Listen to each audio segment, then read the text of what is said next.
It's August 16, Ukraine Media Center starts its operation. My name is Svetlana Cheprenko, and now we will be talking about mine action training for those affected by explosive ordnance, about the goals and prospects of this project.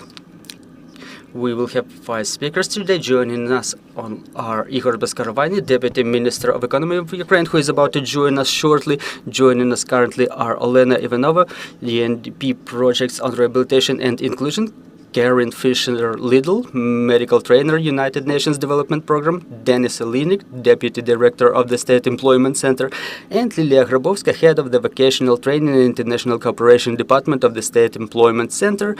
Good morning, everybody. So, Ms. Tell us, please, why did United Nations decide to support this project, and what result does it expect?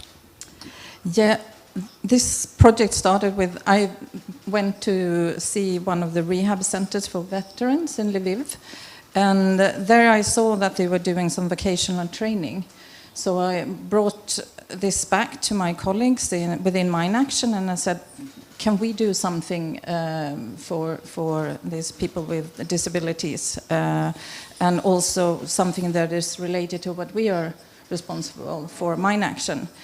And we started brainstorming, and then we also had meetings with Ministry of Economy, and we came to the conclusion that, and we also talked to other mine action organizations, and there is a huge need for this type of vocation imagery analysts, and so we have specialists in this, and so we created this training as a pilot project to see if it can lead to something, an employment for these people. So tell please more about this training. How will it take place? How will specialists will be trained, and what skills they will get? Yeah, so the training is actually running right now. We're doing the first week now, and it's a 3-week training. And we have national specialists who are doing lectures, but we're also bringing in international expertise to this. And it's also, we will visit some of the mine action organizations, and they will gain knowledge and skills of an imagery analysts, which is all these mine action organizations. They are using drones to find mines, and then you need people who are sitting looking at all these hundreds and hundreds of pictures to, find that specific mine. So they will gain those skills of doing this. What exact skills they get? How long will take this training, and what skills do you expect will be needed after this training for Ukraine, for all our territories? Well, we are doing a 3-week training, so it's a pilot project. We will have to see, is this feasible? Is it enough, or do they need more? Probably they will need on-job training when they a good introduction once they are employed with the new with their minor organization. But they will have the skills. I mean, they will have extra computer skills, and the profession of analyzing these small pictures that it is. Yeah. So how this program was made? What experience, what expertise did you use to make this program for training? So I work within the Mine Action project within UNDP, and on our team we have expertise, and they, together with the national and international experts on this, they created this curriculum for the training. And thank you very much. Пане Денисе, Mr. Denis, the State Employment Center is directly involved in this project. Can you please give us more detail about your cooperation with UNDP? Probably it's not the only and not the first project that you implement in coordination with UNDP. Well, I wanted to mention more about UNDP. We have a lot of joint projects. They used to support us previously, and they keep on supporting us now. And that's one of the projects that is aimed at employment of people with disabilities for the purposes of humanitarian demining, thanks to the innovative technologies. So talking about the professional training, I think that Ms. Liliia may give you more color on that, but what I would like to stress is that the State Employment Center provides the training vouchers. Last year we've extended 18,000 such vouchers in 124 professions, and 11 persons who were trained in profession of deminer were successfully employed. This year we've already extended 14.5 thousand vouchers, and 11 persons were trained in deminer profession who are about to be employed shortly. Thank you, Mr. Denis. So let's proceed to the program, to the training itself. So Mr. Liliia, can you please tell us who were the participants of this first program that was already launched, and how were they selected? Well, let me start with the fact that it's a pressing topic in Ukraine now.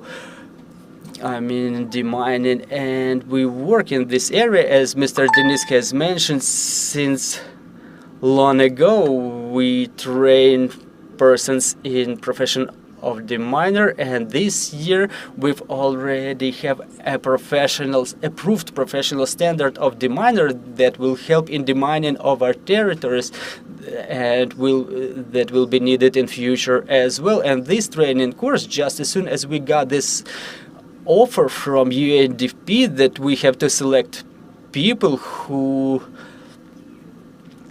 were affected by explosive ordnance, and they've provided a number of criteria that required from us to make a professional selection. So we've selected 18 participants. We've put together their resumes in which we've identified the criteria that were necessary for that training, to make sure that the participants of the training already have relevant skills and knowledge. And after that, I can say that there were more applicants. However, not all of them were wielding the pool of skills and knowledge necessary for the training. So out of the 18 participants that we initially selected, UNDP selected 12, including 11 who have combat experience, so they are retired military, the military who have experience of mine action, those who were taking part in demining programs. They were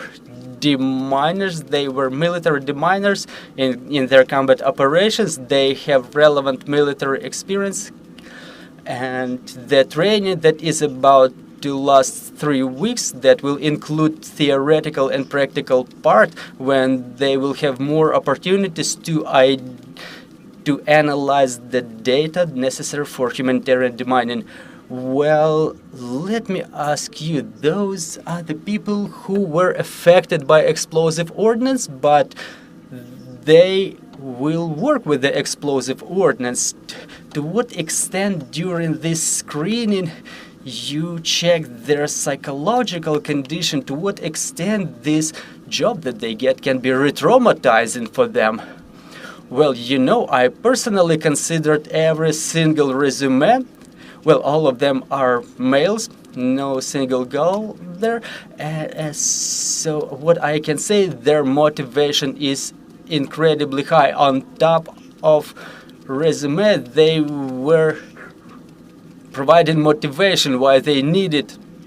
All of them but one, who is not a former military, they said they had an experience of such activities, and we were asking them how do they psychologically view an opportunity of future employment in such a profession. And all of them said that now they cannot stay in such a slow condition. They have to work, and if they work, they will feel needed.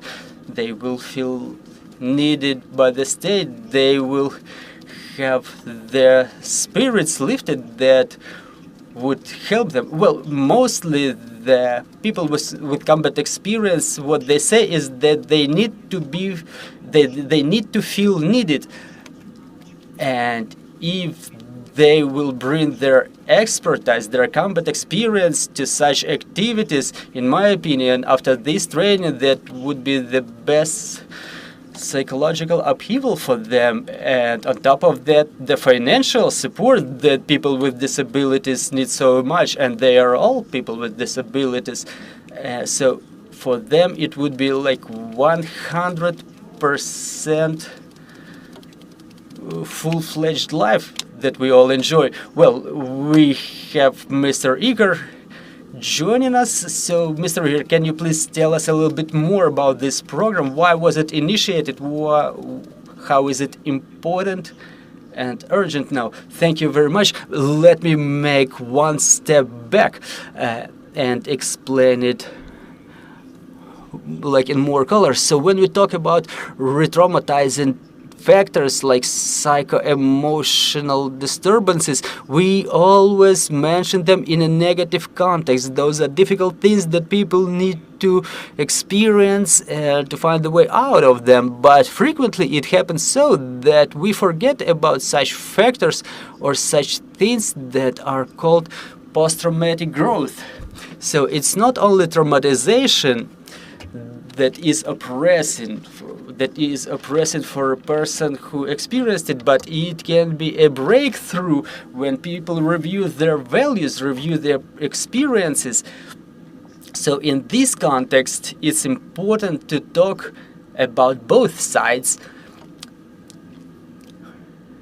like injury or taking part in the war, combat experience, or not even taking part as a combatant. Even being traumatized by the war is a big problem, is a big pain, but it doesn't necessarily mean that like you roll down. And getting back to the main question, why was the program initiated? Why is it necessary? Well, the answer is quite simple. We have a lot of problems that we need to find a lot of answers to, a lot of solutions to, and when we see intersection of problems, we try to, so to say, kill two hares with one stone, or two birds with one stone. And talking about social reintegration, I really hate those terms. When we talk about people coming back from war, about looking for new yourself, when we talk about economic activities for the people with disabilities, it's quite a long-lasting process. And on the other hand, we have a lot of need in specialists who know how to handle the explosive ordnance, or generally how to work in the mine action sector.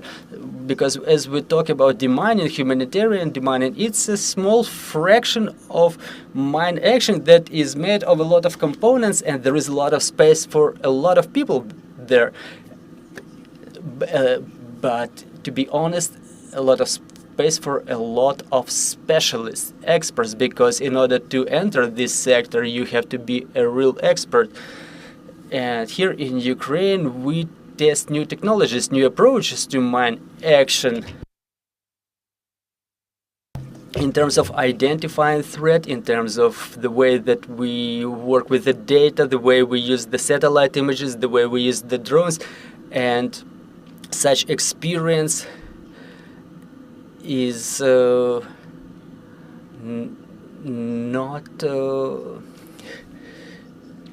so huge in the world, and based on this experience, we reintegrate the people with the persons with disabilities, where we can use their views, their energies, their experience that they have, if they do have it, and we may train them in new approaches, as long as they're not framed into those old standards that tell us to say 1, 2, 3. We may train real good professionals who will first be needed, who will be decently remunerated, and that's the new sector where I believe Ukraine will be the leader. Thank you, Mr. Ihor. I will get back with another question to you, and I would like to continue with Ms. Liliia. Can you give us the numbers? What is the number of people currently involved in the training, and what is the plan?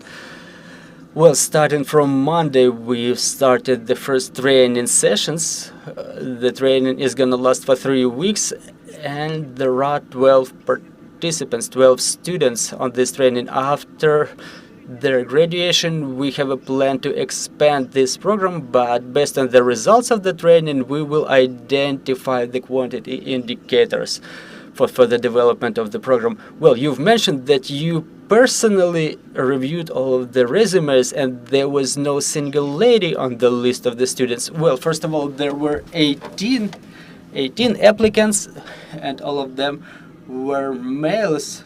We were selecting resumes in compliance with the criteria that were necessary for the start of the training. You know, they are supposed to have such skills as drone piloting, data processing, and I cannot tell you why there were no ladies among them. Probably this broadcast will give us some momentum. Maybe we will raise awareness. More women will find out about what's going on. More people will find out that such phenomena exists, and probably the ladies are going to get interested. Well, let me add, you know, it's a populistic answer, it's a stigma, but it's an answer to the question, why are women reluctant to respond to such opportunities? Because it seems it's men's work, all that kind of crap, but it's not so. There is place in mine action for everybody in any position. So let me put it like this. Mine action, is it safe or not safe? Well, it's not safe, but it's just as unsafe as any other job, because as long as you do everything according to the rules, everything's gonna be all right. So in our team of Ministry of Economy, we have plans to have more people, more ladies involved in mine action sector. We will study all of the barriers that prevent them from doing so, and then after we identify those barriers, we'll try to destroy them. So it will be 2 or 3 stage job, but the answer is pretty simple. I'm a representative of a veterans community, and every year there are more and more applicants, more and more ladies applying for Invictus Games. However, during the first tours there were like singles of them. That's a stigma that we all have to fight. We have to prove that we have equal society with equal opportunities for everybody. So I would like to ask you to involve women to programs like this, and is it important for United Nations to be women would be representatives for programs like this? I think it's always important to involve women in whatever we are doing. So, and for, of course, for United Nations, it's very important that we have equality when it comes to the different jobs. And it's just happened that this training now, it was mainly men, but I mean, in the future, for sure, we would like to see some females also taking place in if we're doing, if we continue with this training. And I also want to add that, I mean, this specific training that we're doing now is a job that they can actually sit at home and do, because they're looking at a computer. So even if you have a lot of disabilities, you can still do the job. You have to have good eyesight. That's the main thing. And of course, some experience. But even if you have lost 2 or 3 limbs, you can still do this job because you're sitting in front of a computer. So they're not actually out in the field. But of course, it's always, I mean, it will bring them back to what they have experienced maybe when they're looking at these images. But I also think, as has been mentioned here by my fellow debaters here, that you know, to get a job and to move on in life is only positive for them. So it will give them strength, and it will help them, I think, psychologically, and also their families and the community, that they can continue. So for them to, again, be able to contribute is very important, and it will take them a good step in their recovery from their injuries and their trauma. Thank you. It's really important, and it's good what technologies helps us in every step now. And now you can work from home by your computer, helping demanding the territories. Пані Олено, запитання до вас. Ми тут говоримо. Miss Olena, let me ask you, we're talking about this program that is being implemented right now, but there is a number of other projects that help those affected by explosive ordnance in their rehabilitation, in search for jobs, socialization, and so on and so forth. So can you please give us more color on that? Well, in fact, UNDP started helping Ukrainian people and Ukrainian government with the very beginning of the full-scale invasion, and even earlier we implement a wide range of programs that help people who were affected by war, including by explosive ordnance, starting with providing support in development of policies and ending with implementing activities like this and directly helping people. One of our projects is cooperation with the Ministry of Social Policy, Office of the President, on development of insurance policy all the way from rehabilitation to employment. So what is the path a person needs to go and how the state supports them on that way? A lot of work were done in the area of rehabilitation. We were outfitting rehabilitation facilities, and this year more than $1 million were spent for outfitting of rehabilitation facilities, prosthetics facilities, and the specialists who support rehabilitation, they undergo certain trainings. For example, there was a training program implemented for the specialists of the employment centers, how to communicate with the people with different impairments like sight and hearing impairment. We work with the Ministry of Internal Affairs on supporting the inclusive driving schools in order for the people who lost their limbs to be able to drive. That facilitates their lives and mobility. On top of that, we implement a number of awareness campaigns in coordination with the prosthetics fund. We implement a prosthetics program because now there is a not quite correct sentiment in our society that prosthetics are paid-based, but that's not true. And now, upon the request of the Ministry of Economy, we are about to initiate the awareness campaign on employment of persons with disabilities. And what is the support on side of the government for their employment? And also we have a lot of programs related to the communities. We comply with the International Mine Action Standard 1310, aid to those affected, and it says that the aid should include a broad range of services, including social services, rehabilitation, social and psychological support, and social economic integration. Just like this employment program, we work with the communities that were affected by explosive ordnance in order to cover all of the broad range of services so that people who come back to their communities could get all those services in their communities. We work with Kiev and Chernihiv regions, and this year we start working with the communities of Mykolaiv, Kharkiv, Kherson, and other regions. So we have a real broad range of programs that covers all of the types of support that people who were affected by explosive ordnance require. Thank you, Ms. Elena, for expanding context. So let's get back to the program, which is the topic of today's briefing. Ms. Liliia, I think that it's more of a question to you. So people who graduate from this training, where are they going to be employed? Are those going to be the private or government-controlled companies? Well, look, first of all of the companies are ready to employ well-trained professionals.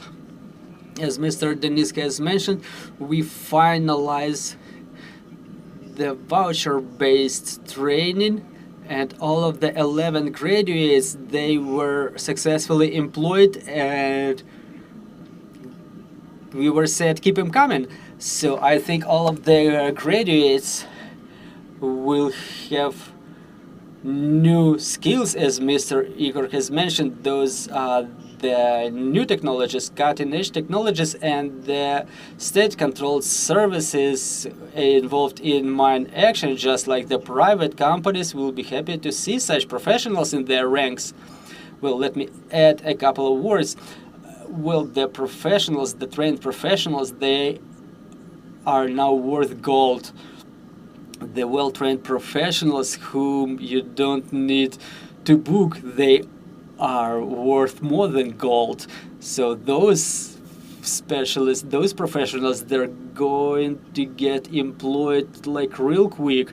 They will have combat experience. And another step, after we launch this pilot project, I think it will become a permanent project. But recently, there was a deminer professional standard approved. That another step is adding this profession to classifier.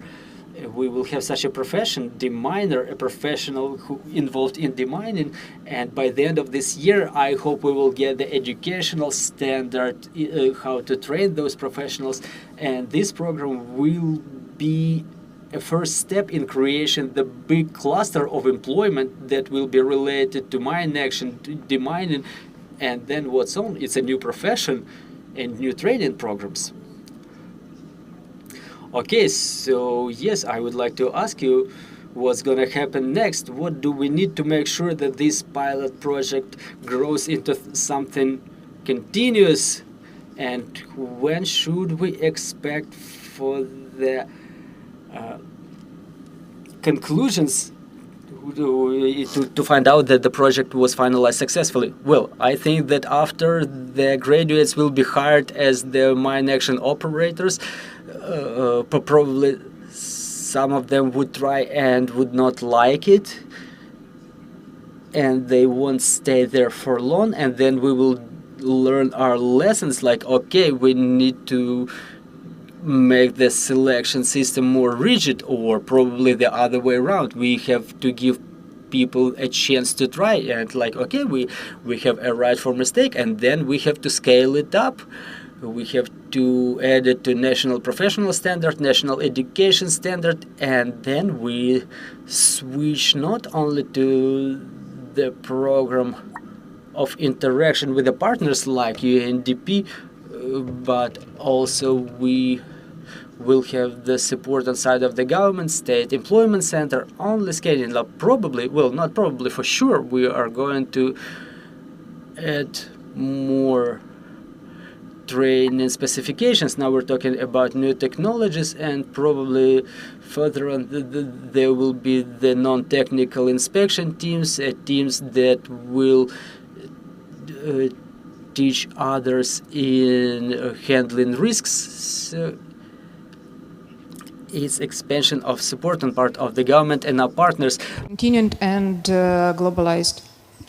Yeah, for sure. I hope it will continue, and because, as has been mentioned, it is a huge need for it, and it is a big interest from the humanitarian mine section when it comes to this. But also, it's also an interest from the sector for further technical training courses for people with disabilities. to cover other shortages that is seen in the sector, and the skills are not there. And so, for example, geographical information systems to be trained on. So there are a lot of things, and as has been mentioned, I mean, it's a lot of new technology within humanitarian mine action and other mine action. So and it's expanding quickly, and we're a bit running behind now. So we have to have these trainings continue and to expand them as well. Thanks. Можливо, в журналістів є запитання до наших гостей. Thank you very much. Probably journalists have any questions to our guests, so you're welcome to ask them if you have any. Well, meanwhile, the journalists are formulating their questions. Let me give you the example from the previous project that we've implemented in coordination with UNDP last year.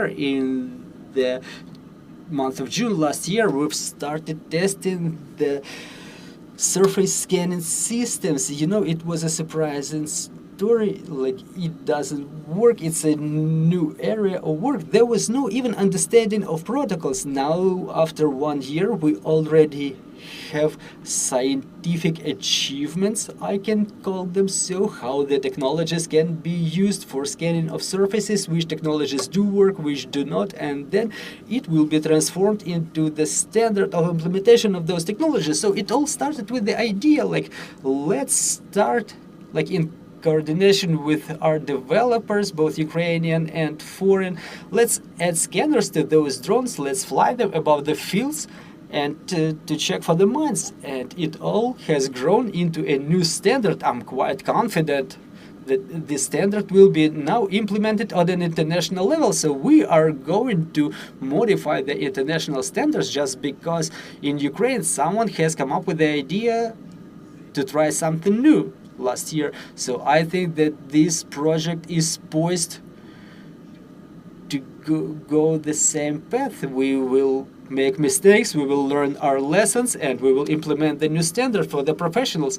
Well, it's really important to expedite that pace of demining. So what is the area currently demined? We started with 174,000 square kilometers of the territories that were affected by war. It's important to say, because we didn't have 174,000 square kilometers of mined areas. The threat was not confirmed there, so we had to reconfirm it.